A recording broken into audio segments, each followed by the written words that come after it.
오늘 여러분 나눌 말씀은 호세아 10장 12절부터 마지막 15절까지 말씀을 나누겠습니다.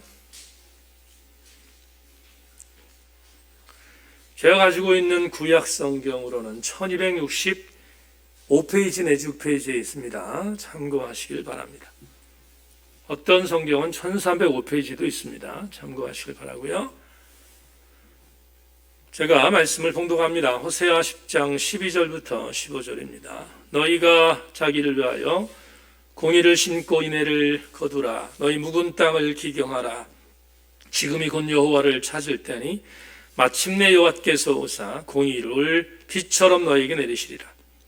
너희는 악을 밭가라 죄를 거두고 거짓 열매를 먹었나니 이는 내가 내 길과 내 용사의 많음을 의뢰하였음이라. 그러므로 너희 백성 중에 요란함이 일어나며 내 산성들이 다 무너지되 살만이 전쟁의 날에 벳아벨을 무너뜨린 것 같이 될 것이라. 그때 어머니와 자식이 함께 부서졌도다. 너희의 큰 악으로 말미암아 베델이 이같이 너희에게 행하리니 이스라엘 왕이 새벽에 정령 망하리로다. 아멘. 아주 오래전에 이제 벌써 10여 년 이상이 됐는데 부흥이천이라는 찬양에 들어있는 너의 푸른 가슴속, 이 찬양 한번 오래간만에 부르고 말씀 나누겠습니다.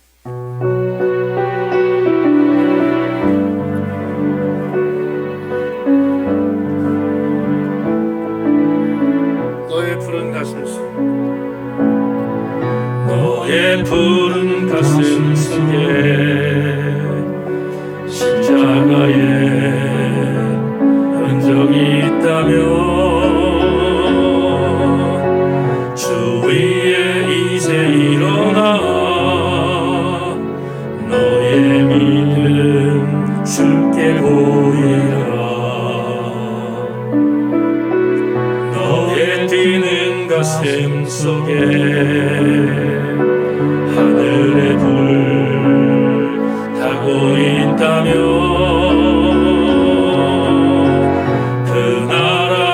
영광 위에 너의 삶을 주께 드려라. 아멘 아멘. 오랫동안 꿈꿔왔던 그 나라 이제 곧 오도록 우리 주의 은혜에 이 땅 휩쓸며 흐르도록 하나님의 눈물을 가진 자 일어나 주님을 따르라. 너의 십자가 지고 주님을 따르며 온 세상 주 영광 보겠네. 삶을 불태워 주를 섬겨라. 주의 영광 나타나겠네. 오래 한패한 이 땅 꽃을 피워라. 주의 영광 가득한 오랫동안 꿈꿔왔던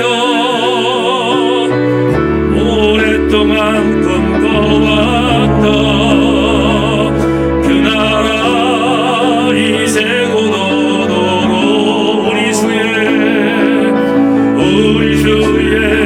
은혜에 가 이 땅 휩쓸며 흐르도록 하나님의 눈물을 가진 자 일어나 주님을 따르라.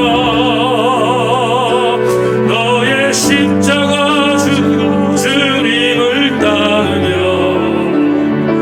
온 세상 주 영광 보겠네. 하나님, 오랫동안 황폐했던 이 땅을 복음으로 물들게 하시고 오늘 대한민국이 여러 가지 많은 부분에 있어서 교회가 어렵지만 남은 자들을 통하여 하나님의 강력한 은혜를 통하여 다시 교회를 세우실 것을 기대하고 종교개혁주일 504주년을 주님 앞에 올립니다. 하나님, 우리의 마음을 뜨겁게 하시고 우리의 마음을 새롭게 하셔서 오늘 선포되는 말씀을 통하여 우리 함께 영적으로 전율하고 돌아가는 귀한 아침 이르게 하여 주시옵소서. 잠자는 영혼들을 다시 살리시고 은혜 안에 세우시는 강력한 기름 부음이 있는 말씀이 이 아침 선포되게 하여 주시옵소서.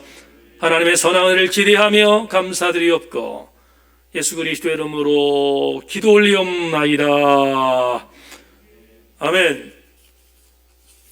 한 번 더 인사합니다. 말씀에 기도를 거십시다. 인사하겠습니다. 말씀에 기도를 거십시다.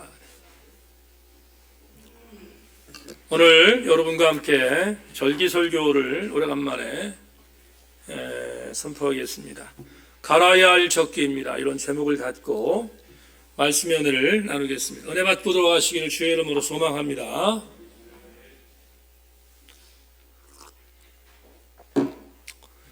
주지한 대로 오늘은 종교개혁 504주년 기념주일입니다. 한국교회 대부분의 교회가 종교개혁 주일로 지키는 뜻깊은 주일이기도 합니다.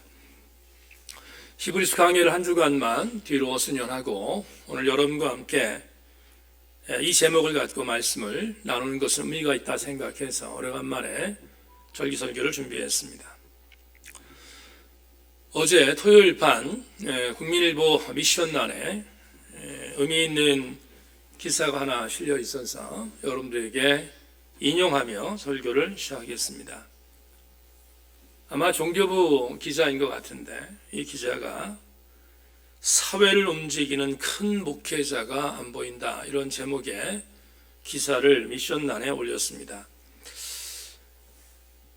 제 눈에 보여서 그래서 의미 있게 이 기사를 읽었습니다. 기사의 내용은 이런 내용들로 요약될 수 있습니다.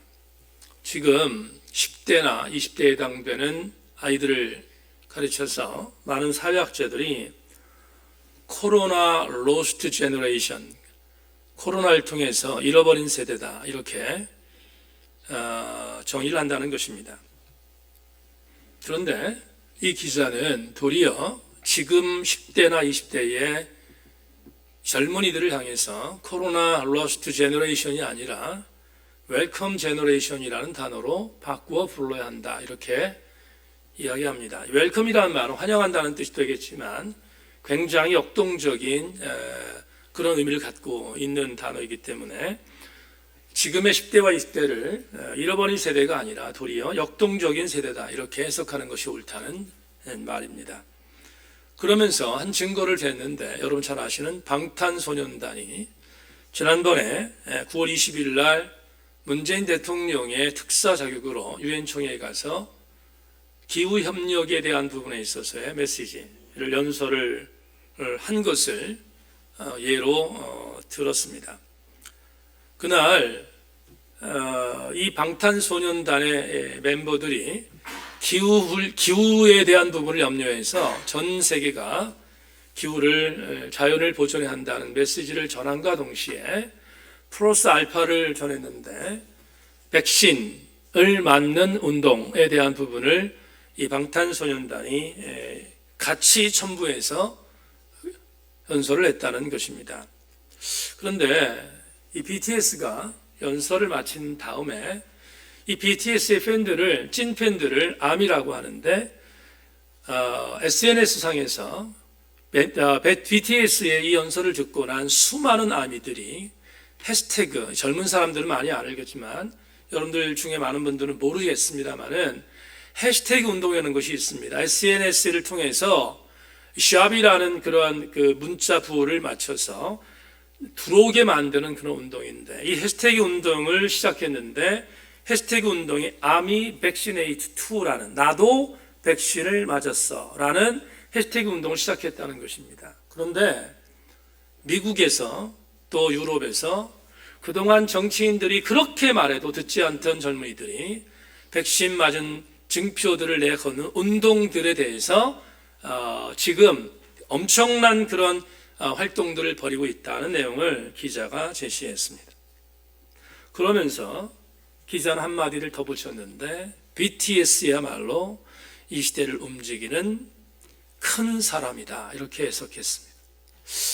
왜 기자가 미션란에 BTS의 이 기사를 실었는가를 전 충분히 이해할 수 있었습니다. 이 기자는 종교부의 기자입니다. 그런데 BTS 한마디에 전 세계가 정말로 들썩거리고 있는데 대한민국 교계에 한국 교회를 이끌어갈 수 있는 큰 목사 어른이 보이지 않는다는 부분에 경고였고 고발이었습니다.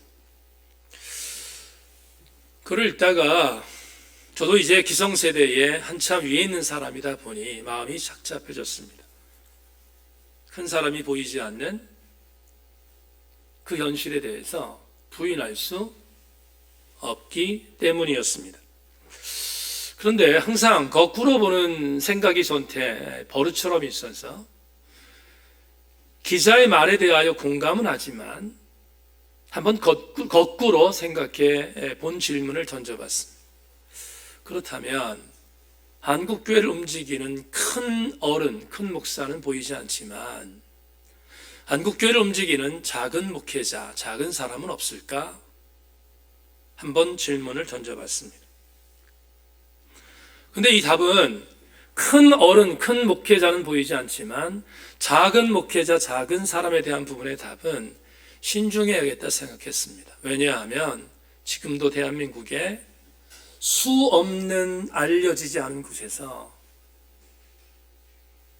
한국교회를 지탱하고 있는 수많은 작은 목회자, 작은 사람들은 수두룩하게 있기 때문입니다.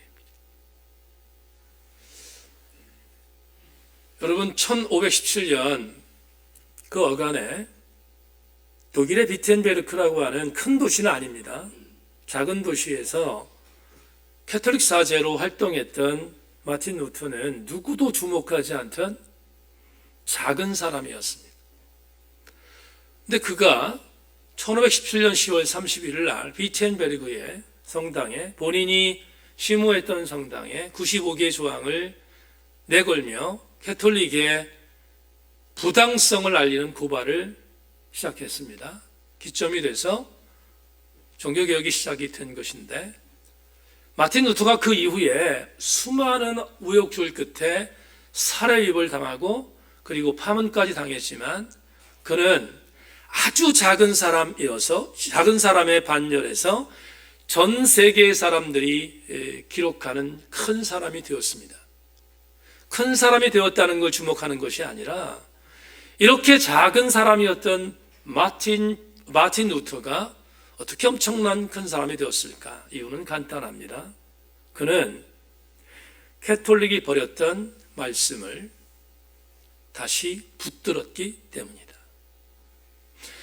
말씀을 잃어버린 세대에 말씀을 다시 붙들어서 위대한 하나님의 사람이 되었다라는 것은 부인할 수 없는 것인데, 오늘 종교개혁주의를 맞이해서 본문을 택했습니다. 사실은 종교개혁주의 본문을 어떤 걸 택할까를 지난주 일주일 동안 생각하다가 오늘 이 본문이 좋겠다라고 저에게 강력한 조명이 와서 이 본문을 택했는데, 여러분에게 본문을 택한 이유를 지금부터 설교를 통해 말씀을 드리겠는데, 함께 여러분 전율하는 감동이 있는 이 시간 되기를 주의 이름으로 소망합니다.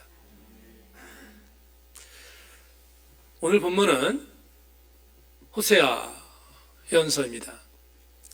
학자들은 호세아 예언서는 문서 예언자 중에, 그러니까 글로 기록한 예언서 중에 가장 앞서 있는 예언서라고 동의합니다.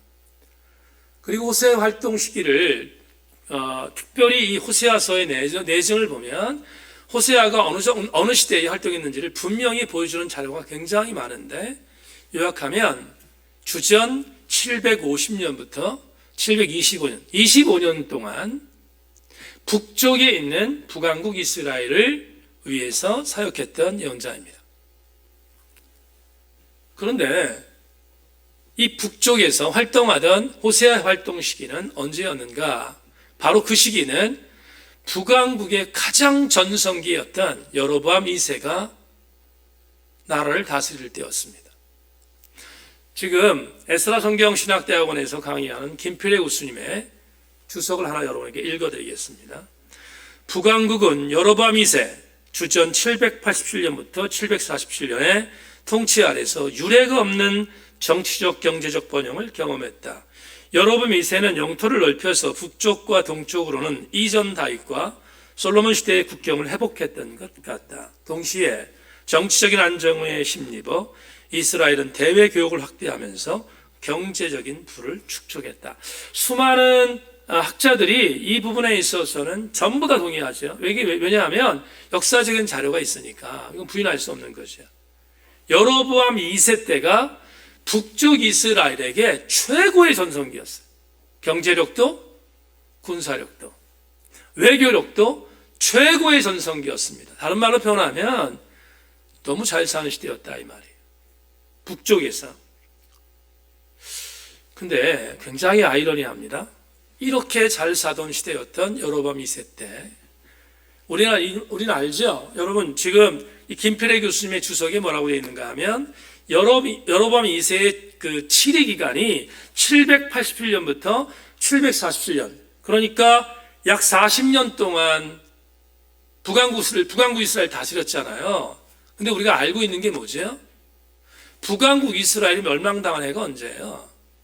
722년이라고요. 그러면 너무 이상하지 않습니까? 너무 잘 살던 여로보암 2세 때에 여로보암 2세가 왕위에서 물러나 폐위된 뒤에 그때가 747년이라고 하면 722년에 멸망을 당했다면 불과 25년 만에 멸망을 당한 거예요. 그렇잖아요. 얼마나 짧은 기간입니까? 그런데 또한 교회사 역사는 성경을 우리한테 보고하는 내용이 있습니다. 25년 동안 북왕국에 6명의 왕이 등극합니다. 말이 됩니까? 여로보암 2세는 한 명의 왕이 40년을 나라를 다스렸는데 25년 동안 6명의 왕이 세워졌다 폐위되고 세워졌다 폐위되고 물론 쿠데타가 일어나고 등등 이런 기가 막힌 상황이었다고. 그러니 얼마나 북왕국 이스라엘이 난장판 나라였는지를 충분히 짐작할 수 있잖아요.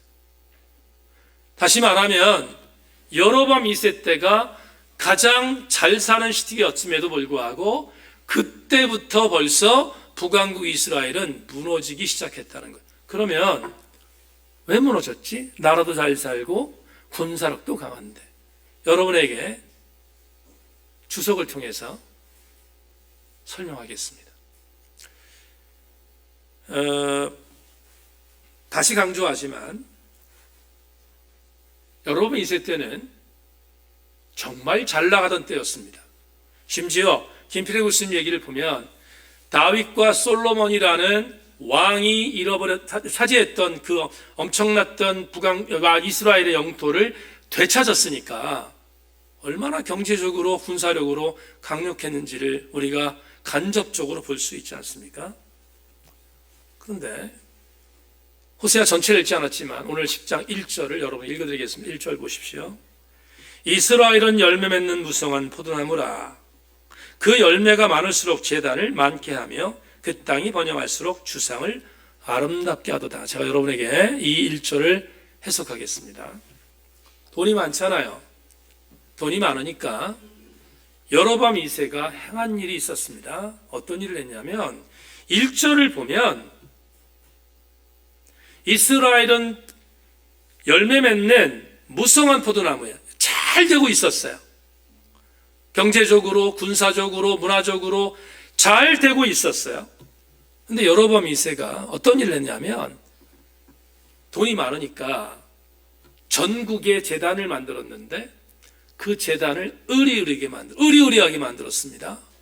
그리고 오늘 본문에 있는 내용을 보면 그 제단을 만든 기둥들, 기둥이란 말을 오늘 본문에서는 주상이라고 말하고 있는데 제단, 이 기둥에 대한 부분들, 이것들을 의리의리하게 만들었음을 1절이 우리한테 이야기하고 있어요. 읽지는 않았지만 1절이 오늘 우리한테 이야기를 하고 있습니다. 그러면 얼마나 좋은 일입니까? 여러분, 제단을 크게 만들고 기둥들을 튼튼하게 만든다는 것은 그만큼 여러분 2세가 제단을 아름답게 만들었다는 거잖아요. 아름답게 만들었어요. 우리 교회에 건축을 하고 나서 벽돌로 이렇게 앞에 이렇게 인테리어를 했습니다. 그랬더니 제 제자가 얼마 전에 페이스북에다가 글을 하나 올렸어요.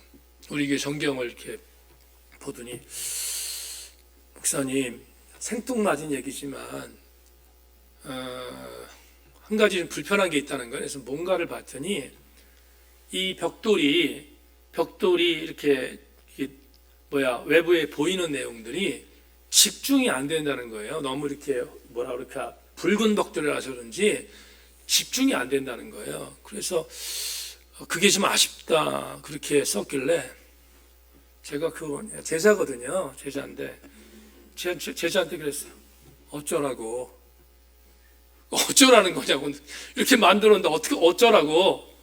그렇게 이제 농담을 하면서 김 목사가 섬기는 교회가 아니니까 신경 꺼라. 이렇게 이제 제가 아주 편안하게 얘기를 했는데, 여러분, 왜 인테리어를 벽돌로 했는지 여러분 아시잖아요. 인테리어 비용을 아끼려고. 그렇게 한 거예요, 이거. 근데 여러분 인생가 돈이 많았어요. 돈이 많으니까 좋은 거 써서 하는 거에 대한 부분에 자체에 대한 부분들을 욕할 수는 없잖아요. 자기가 생각하는 종교성을 가지고 제단을 아름답게 만드는데 누가 뭐라고 비난할 수 있겠어요. 그런데 이렇게 한 이야기에 대한 부분, 이 1절을 보면 1절을 갖고는 이게 뭐 이렇게 크게 비난받을 일인가라는 생각할 수밖에 없는데, 근데 비난받아야 할 일이었습니다. 왠지를 설명하겠습니다. 제가 잘 보는 현대성서 주석이라는 책이 있는데요. 그 주석에 제임스 린버거가 했던 말을 여러분에게 읽어드리겠습니다. 제단과 기둥, 주상들 자체가 나쁜 것은 아니었다. 적어도 이 시기에는 그랬다. 새로운 예배 장소를 건축하는 일과 개축하는 일도 나쁜 일이 아니었다. 그런 활동은 진정한 경건의 표지일 수도 있기 때문이다. 그렇다면 도대체 무엇이 문제인가? 린버거가 얘기했던 질문을 답해야 되잖아요. 외면상으로 볼 때는 별 문제 없는 것 같은데, 근데 도대체 이게 뭐가 문제였는가에 대한 부분을 질문했습니다. 이 질문에 대한 답을 이강동 목사 언어로 바꾸겠습니다. 자, 보세요. 제가 원고에 있는 대로 대개하면 길어지니까 제가 요약하겠습니다. 지금 여로보암 2세가 만들었던 제단, 그 제단을 지탱하고 있는 주상들 엄청난 거라고 했습니다. 그런데 이 행위가 소위 악한 일이었어. 왜 악한 일이었는가? 이유는 간단합니다. 여로보암 2세의 북왕국 이스라엘은 여러분 2세잖아요. 지금 우리 본문에서 호세아의 이 배경을 볼 때. 근데 북왕국 이스라엘을 만들었던 왕이 누구예요? 여로보암 1세예요. 1세라는 말은 안 쓰지만 여로보암인데, 여로보암은 누구죠? 솔로몬의 부하였습니다. 근데 아시는 것처럼 솔로몬이 죽고 나서 아들 로보암이 이스라엘의 왕이 됐는데, 여로보암에게 묻잖아요. 우리는 어떻게 치료할 것인가? 그랬더니 르호보암이 지혜롭지 못하게 아버지가 했던 것 더 강하게 내가 정치를 할 거다. 그렇게 얘기를 합니다. 여로보암이 당신에게 우리는 굴복할 수 없습니다. 해서 북쪽, 자 여러분, 이스라엘 12지파 가운데서 남쪽 지역은 유다와 베냐민이라는 지파가 차지했거든요. 그 남쪽 지역의 두 지파, 유다와 베냐민 지파를 제외한 북쪽의 지파, 사마리아라고 하는 그 성이 있는데, 그 성 위쪽에 있는 지파들이 10지파인데 그 10지파를 규합해서 북쪽 이스라엘을 만들었잖아요. 자, 그런데 북쪽 이스라엘은 남쪽 유다에 비해서 지파도 많았죠. 영토도 넓었어요.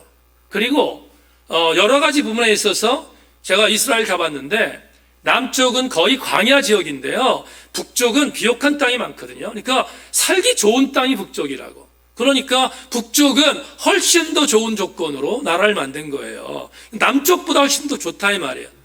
그런데 이런데 뭐가 꿀리겠어요? 꿀릴 일 없잖아요. 인구도 많아, 돈도 많아, 영토도 넓어. 얼마나 좋습니까? 그래서 여로보암이 북왕국을 만들 때 남쪽은 찌그러들었어요. 남쪽은 줄어들었고 북쪽은 나름대로 강대했습니다. 그럼 됐잖아요. 근데 한 가지 잡히지 않는 게 있어. 뭐가 안 잡혔는가? 종교성이. 이게 무슨 말인가 하면 여러분 북쪽과 남쪽이 나눠지긴 했지만 이스라엘이잖아요. 다윗 정통성에서 다윗의 선민공동체라는 자부심이 있는 나라였단 말이에요. 근데 뭐가 문제냐면 북쪽은 정치체제에 있어서 남쪽을 짓누르고 있었지만 잡히지 않는 게 종교성이었어. 신명기서를 보면 신명기는 이스라엘 백성들의 행동강령이에요. 여러분 이스라엘 백성들이 갖고 있는 신앙의 마그나 카르타 대원장이었다고요. 신명기는 그러니까 거의 지금도 여러분 유대인들 청소년들은 초등부에서 중학교로 올라가려면 신명기를 외워야 돼요. 그 정도로 신명기는 중요한 책이라고요. 근데 신명기 율법 속에 딱 정해놓은 하나의 율법서가 있어요. 그게 뭐냐면 제사 한 곳에서 드리는 제사 단일화의 율법이에요. 제사는 한 곳에서만 드려야 한다. 이게 분명히 율법서에서 제시되고 있어요. 근데 율법서에 제시된 그 내용에 제사를 한 곳에서만 드려야 하는 그 장소가 어디냐? 그게 예루살렘이에요. 신명기 12장 13절로 14절을 여러분 읽어드리겠습니다. 너희는 삼가서 내게 보이는 아무 곳에서나 번제를 드리지 말고 오직 너희 한 지파 중에 여호와께서 택하실 그곳에서 번제를 드리고 또 내가 내게 명령하는 모든 것을 거기서 행할지니라. 그곳이 어디냐면 예루살렘이에요. 그러니까 예루살렘 말고는 다른 데서 예배를 드리는 건 전부 다 가짜든지 아니면 허락하지 않은 것입니다. 그러니까 북쪽과 이스라엘이 달라졌는데 여로보암 2세에게 가장 큰 고민거리는 뭐냐면 정치적으로는 완전히 독립을 했는데 종교적으로 독립을 못하는 거예요. 절기가 되면 북쪽에 있는 사람들이 어디로? 남쪽으로 내려오는 거예요. 내려와서 예루살렘에서 예배를 드리는 거야. 그게 법이니까. 근데 여러분 종교를 장악하지 못한 정치가가 어떻게 국가를 치리할 수 있겠어요? 여로보암은 이게 너무 고민이었습니다. 잔꾀를 부렸어요. 어떤 잔꾀? 예루살렘에 있는 성전보다 더 좋은 성전을 북쪽에 만들자. 두 군데를 만들어요. 이스라엘 가장 위쪽에 가면 단이라는 곳이 있습니다. 단에 하나. 그리고 사마리아의 가장 남부 지역이었던 곳에 베델. 이 두 군데다가 북쪽의 이스라엘 백성들이 예루살렘에 내려가지 않고 예배를 드릴 수 있는 그런 성소를 만들었어요. 오늘 여러분 호세아 10장에 나오는 제단은 호세아 10장에 나오는 주상은 베델과 단 그리고 지방 성소에 있었던 제단의 내용들이에요. 그러면 이런 결론이 나오잖아요. 의리어리게 만들었어요. 의리어리게 만들었는데 사실은 여로보암 1세 때에 하나님께 제사를 드리는 어떤 대안으로 만든 이 성소들이 여로보암 1세가 죽고 나서 이어진 북왕국 이스라엘의 왕들을 통해서 변질되기 시작했는데 어떻게 변질됐는가? 이 장소가 바알을 섬기는 장소로 변질되는 거예요. 다시 말하면 바알 숭배의 근원지가 오늘 호세아 10장에 나오는 의리어리게 만든 제단이요 주상의 진원지였어요. 그래서 김필애 교수님의 주석 하나를 연이어 읽겠습니다. 이해를 얻기 위해서 이렇게 말합니다. 국가의 공식적 제의가 거행되던 중앙성소 베델뿐 아니라 일반 사람들이 제사를 졌던 지방성소, 단도, 폐륜적 범죄가 행하여지던 악의 소굴이었다. 산당은 산 꼭대기나 언덕 위에 위치한 제의장소로 건물이 있거나 또는 노천에 마련된다. 산당의 제의적인 구성 요소는 희생 제물을 불태우는 제단, 신탁의 수령과 관련된 아세라 상과 주상, 그리고 거룩한 나무를 둘 수 있다. 산당은 바알 종교와 풍요 제의가 야훼 종교로 숨어 들어오는 주된 통로였다. 아시겠죠? 그러니까 얼마나 가증한 일이에요. 하나님을 섬기는 제단으로 만들어져 있던 그 제단은 율법적으로 맞지도 않은 것이었지만 심지어 이게 얼마나 악의 소굴로 바뀌었는가, 이제는 법으로 만들어져 있는, 불법적으로 만들어져 있는 베델과 단, 그리고 지방성소가 많았거든요. 지방성소의 모든 장소가 바알 제단이 되었다, 이렇게 고발하고 있습니다. 그걸 호세아가 오늘 본문을 통해서 우리에게 고발하고 있어요. 여러분, 오늘 2절 볼까요? 본문이 우리 읽진 않았지만 2절을 보세요. 그 마음을 호세아가 어떻게 표현하는지 2절에 이렇게 나오고 있지요. 그들이 두 마음을 품었으니 이제 벌을 받을 것이라. 하나님이 그 제단을 쳐서 깨뜨리시며 그 주상을 허시리라. 호세아 예언자의 사자오는 두 마음을 품은 것에 대한 고발이었어요. 어떤 겁니까? 하나님의 이름을 빙자하여 바알을 섬기는 혼합주의, 양다리 걸치기, 이런 것들이 바로 호세아 시대에 북왕국 이스라엘 멸망시킨 원인이었다. 이것을 본문에서 고발합니다. 자, 오늘 시간이 많지 않아서 이 정도로 하고요. 오늘의 언어로 바꾸겠습니다. 이제 마무리 적용하겠습니다. 아까 말씀드린 것처럼 여로보암 2세 때 잘 살았는데 불과 25년 만에 6명의 왕들이 들어서면서 난장판 나라를 만든 뒤에 결국은 그들이 의지하던 아수르에 의해서 722년에 북왕국은 지도에서 사라집니다. 멸망한 것이 아니라, 멸망한 정도가 아니고요, 지도에서 사라집니다. 그리고 훗날 그들이 살았던 사마리아는 남쪽에 있는 정통성을 갖고 있었던 이스라엘에게 있어서 개만도 못하게 취급받던 나라로 전락되잖아요. 그러면 이런 호세아의 고발을 통해서 아주 중요한 의미를 여러분들에게 나누고 싶은데, 오늘 12절을 읽겠습니다. 12절이 여러분 주제절이니까 12절을 읽으면서 오늘의 언어를 바꾸고 설교를 맺겠습니다. 12절. 자, 이제 한번 같이 읽어봅시다. 이 말씀은 같이 읽겠습니다. 준비, 시작. 너희가 자기를 위하여 경위를 심고 인애를 거두라. 너희 묵은 땅을 기경하라. 지금이 곧 여호와를 찾을 때니 마침내 여호와께서 오사 공의를 빛처럼 너희에게 내리시라. 다 같이 아멘.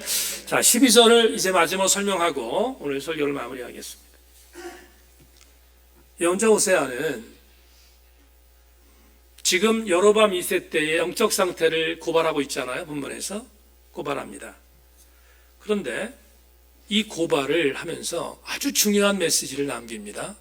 12절에 묵은 땅을 갈아라, 이렇게 말합니다. 유진 피터슨의 메시지 번역으로 이 12절을 여러분 읽어드리겠습니다. 제가 얼만큼 여러분 설교 준비 열심히 했는지 아세요?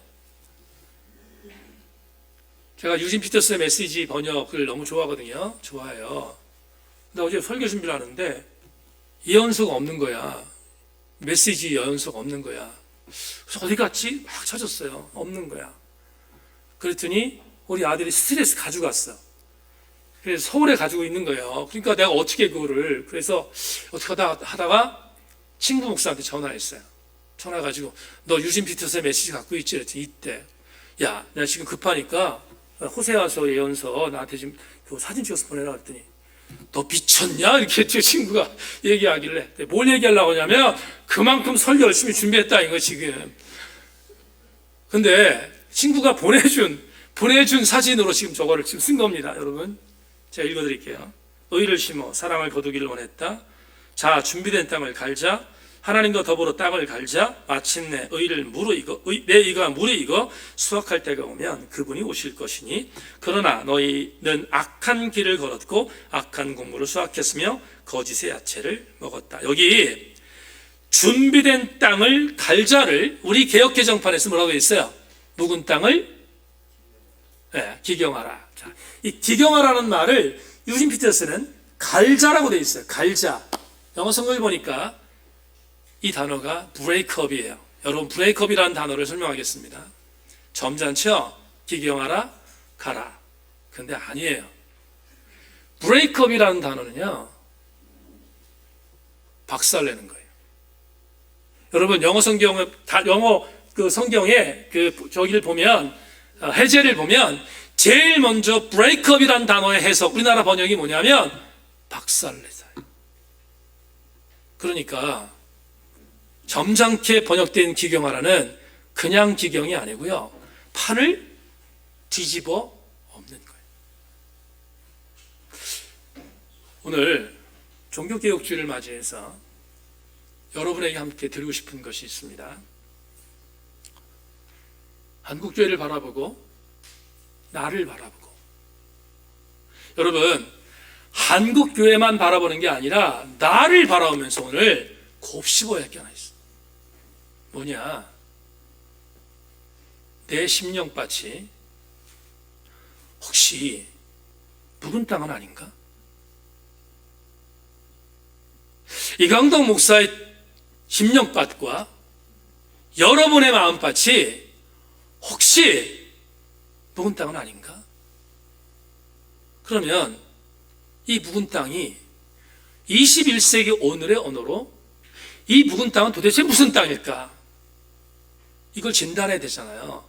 그냥 피상적으로 묵은 땅, 박살내야 하는 묵은 땅이 피상적인 언어로 말하는 게 아니라 진짜 오늘 내 심령 속에서 내가 갖고 있는 묵은 땅이 어떤 것인가, 그거를 진단해야 되지 않겠습니까? 그걸 오늘 설교의 레마로 정했습니다. 자막 보시죠.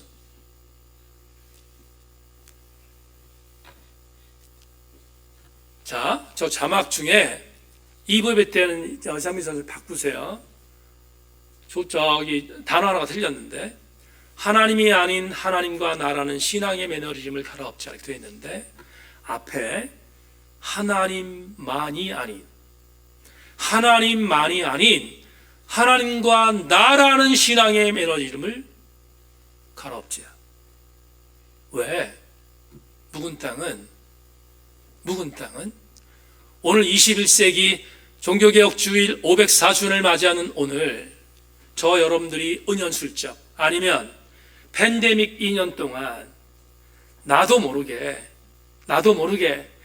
우리의 신앙의 절정은 하나님만이어야 하는데, 그게 아니라 지난 2년 동안 나도 모르게 하나님만 가지고는 안 되겠습니다. 하나님과 나 같이 있어야겠습니다.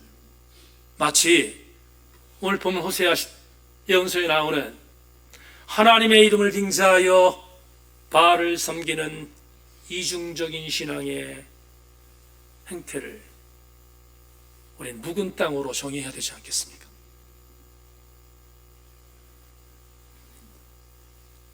만에 하나 하나님만이 아닌 하나님도 필요하지만 나도 필요합니다 라고 하는 신앙의 여정에 우리를 두께를 세웠다면, 그것을 종교개혁 504주년 기념주를 통하여 반드시 브레이크업, 박살내요. 지난 주간 제가 참 은혜 받으며 읽은 책 하나가 있는데, 감리교 목사님 한시철 목사님이 쓰신 시평입니다. 고운 눈 내려 고운 땅 되다라는 시평을 제가 읽었는데, 거기 한 목사님이 제시한 한 시를 고려 중기의 문인이자 시인이었던 이규보라는 시인의 시를 여러분에게 소개하겠습니다. 소년 시절 노래라고 끄적거리느라 분만 잡으면 원체 거침이 없었네. 스스로 아름다운 구슬처럼 여겨 누가 감히 흠을 잡을까 했네. 나중에 찬찬히 다시 보니까 한편 한편 좋은 구절 하나 없구나. 차마 글상자를 더럽힐 수 없어 아침 짓는 아궁이에 넣어 태웠네. 올해 쓴 시 내년에 보면 똑같이 지금처럼 던져버리고 싶겠지. 당나라 시인 고적은 이런 까닭에 50이 되어서야 시를 썼다지. 이 시를 읽었는데 그랬습니다. 한희철 목사님이 이 시를 평했습니다. 평했는데 이렇게 평했어요. 와, 이규보가 후손들에게 위대한 시인으로 남았던 이유가 뭘까? 그는 위대한 글 쓰는 사람이었고 위대한 문인이었지만 자기의 글씀과 자기의 삶이 서로 어울려지지 않는다는 사실을 나중에 알았던 상황이 되면 어김없이 그 시를 수정한 게 아니라 불에 태워버렸다는 것. 여러분, 매너리즘이 뭡니까? 매너리즘이라는 것은 내가 갖고 있는 나쁜 버릇을 고치지 않으려는 마음이에요.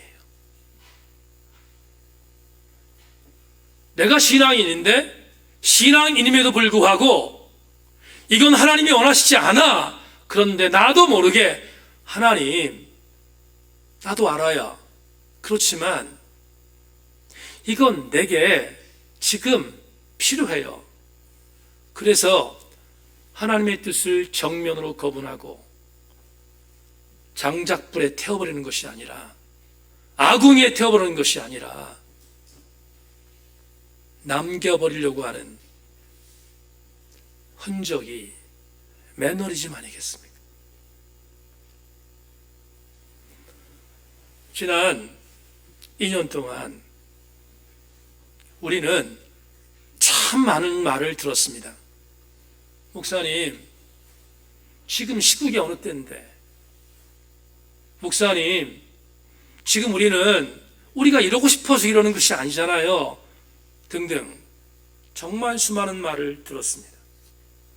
그리고 저는 이제 나이가 들어서 그런지 모르지만 젊은 개혁파에 있는 목사들이 저한테 이런 얘기들을 수없이 했습니다. 목사님, 이제 목사님 기득권 되셨지요? 그러니까 안주하고 싶으시지요? 근데 한국교회를 바꿔야 돼요. 한국교회를 바꾸는데 어떻게 바꿔야 돼요? 교회 제도도 바꿔야 되고, 그리고 하이어라키라고 하는 계급주의도 바꿔야 되고, 그리고 교회의 중앙 중심적인 목회자 제왕 중심적인 목회도 바꿔야 되고, 수없이 들었어요. 근데 듣고 나서 이런 생각이 들어요. 젊은 개혁자들이 얼마나 한국교회를 염려하면 그렇게 말할까. 근데 요즘에 되게 이상한 일이 벌어진 게 뭐냐면, 그 소리가 옛날엔 크게 들렸는데 요즘에는 그렇게 크게 들리지가 않아요. 왜? 나이가 먹어서 이 목사가 보수화가 되기 때문에 그런가? 그게 아니라 저에게 요즘 크게 들리는 것은 뭐냐면 이겁니다. 여러분, 교회 제도를 바꾸고 교회 형태를 바꾸는 것보다 먼저 바꿔야 되는 것은 나 아닙니까? 내가 먼저 바뀌어줘야 되는 거 아닌가요? 나부터 개혁돼야 되는 게 아닌가? 그게 먼저 아니겠어요? 하나님 앞에서 지난 2년 동안 우리는 나도 모르게 회색으로 살았고, 나도 모르게 고민하려고 하지 않았고, 나도 모르게 좋은 게 좋은 거라고 토끼머리 했고, 나도 모르게 이만하면 되지 않냐고 우리 스스로가 나를 부추기지 않았나요? 말씀 맺겠습니다. 아이든 토조의 글을, 이건 자막을 보셔야 되는 부분이라서 자막으로 제가 여러분들께 보여드리겠는데, 아이들 두 주의 말 한마디 하고 여러분에게 말씀을 맺겠습니다. 예수님은 진리라는 단어를 소문자로 쓰지 않고 대문자로 쓰셨다. 즉 소문자 tru라고 쓰지 않고 대문자 tru라고 쓰셨다. 왜? 예수님은 진리를 그것이라고 말씀하시지 않으셨기 때문이다. 그 다음 그분은 내가 곧 진리라고 말씀하셨고 그 진리를 따라 십자가까지 따라가셨다. 사랑하는 여러분, 540년 종교 개혁주일 아침에 예수가 대문자 tru이심을 믿습니까?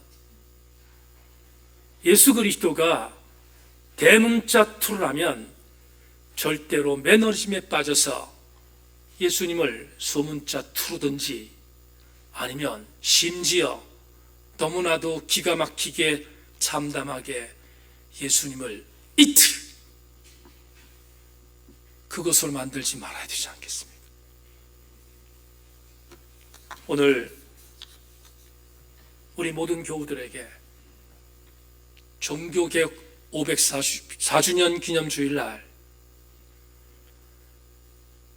지금은 나를 갈아엎을 척기임을 명심하고 먼저 나부터 신앙의 매너리즘에서 벗어나와 예수 그리스도의 진리로 갈아엎는 우리 모두가 되기를 주님의 이름으로 소망합니다.